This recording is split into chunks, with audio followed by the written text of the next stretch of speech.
Welcome to The Explainer. Today, we're going to try and solve a mystery that's about 2,000 years old, using the toolkit of a modern sociologist. Let's see how a new way of thinking can shed light on the rise of a global faith. All right, so here's the puzzle, and it's a big one. Think about this. How did Christianity, which started as this tiny, often persecuted sect on the very edges of the Roman Empire, somehow manage to completely take over and become the official religion in just a few hundred years? I mean, how does that happen? Now, the usual answer you hear is, it was all about powerful preaching, miracles, really persuasive ideas, and sure, that's part of it. But a sociologist would look at this and say, hang on a second. They'd suggest something much deeper was going on.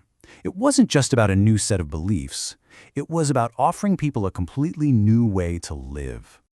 And to really unpack that second answer, we've got to bring in our guide for today, the French sociologist Pierre Bourdieu. Now, Bourdieu had this fascinating way of looking at the world. He believed that social life isn't just a bunch of random stuff happening. No, he saw it as a collection of really high-stakes games. Games that we are all playing all the time, whether we even realize it or not. And when Bourdieu says games, he's not talking about, a fun board game night. The stakes here are way, way bigger. As Craig Calhoun puts it, it's a constant struggle. It demands improvisation, but it's not chaos. There's a structure to it. And we're all out there on the field playing for the things that really matter in society. Status, recognition, you name it. So, if we're going to understand these games, we need to get familiar with Bourdieu's toolkit. He gives us 3 core concepts that, when you put them together, are like a secret decoder ring for seeing the hidden rules that are shaping, well, everything around us. Okay, first up is this idea he called habitus. It sounds complicated, but it's actually pretty intuitive. Think of it as your entire life experience, your upbringing, your schooling, your social circle, all baked into you.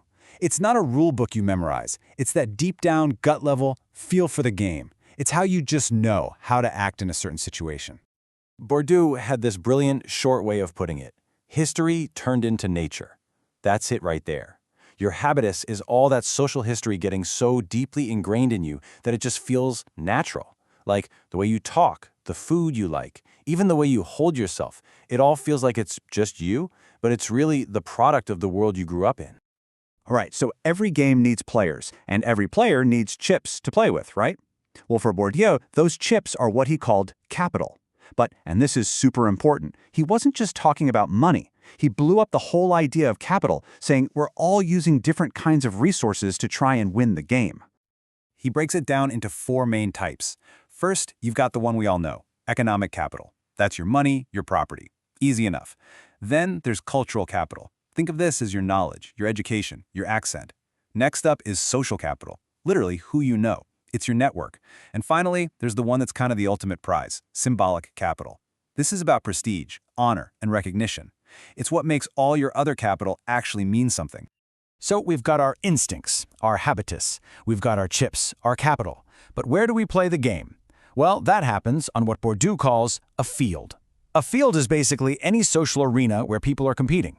It could be the art world, the political world, the company you work for, or in our case, the world of religion. And here's the key.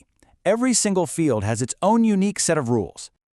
Okay, so let's put it all together. This leads us to Bourdieu's big formula. He says that our practice, which is just a fancy word for what we actually do, is a product of our habitus times our capital plus the field we're in.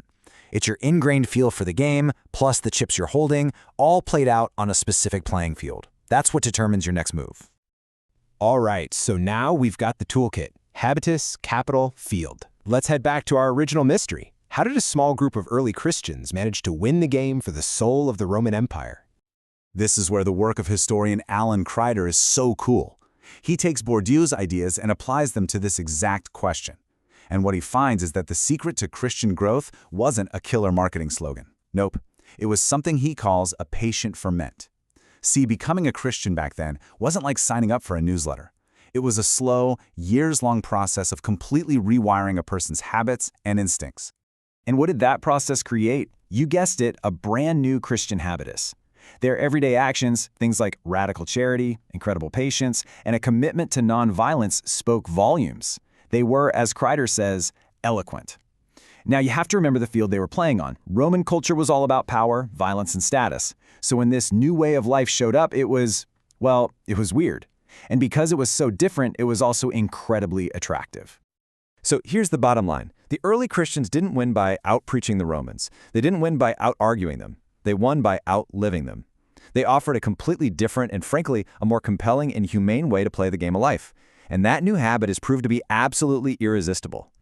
But this toolkit isn't just a cool way to look at ancient history. Not at all.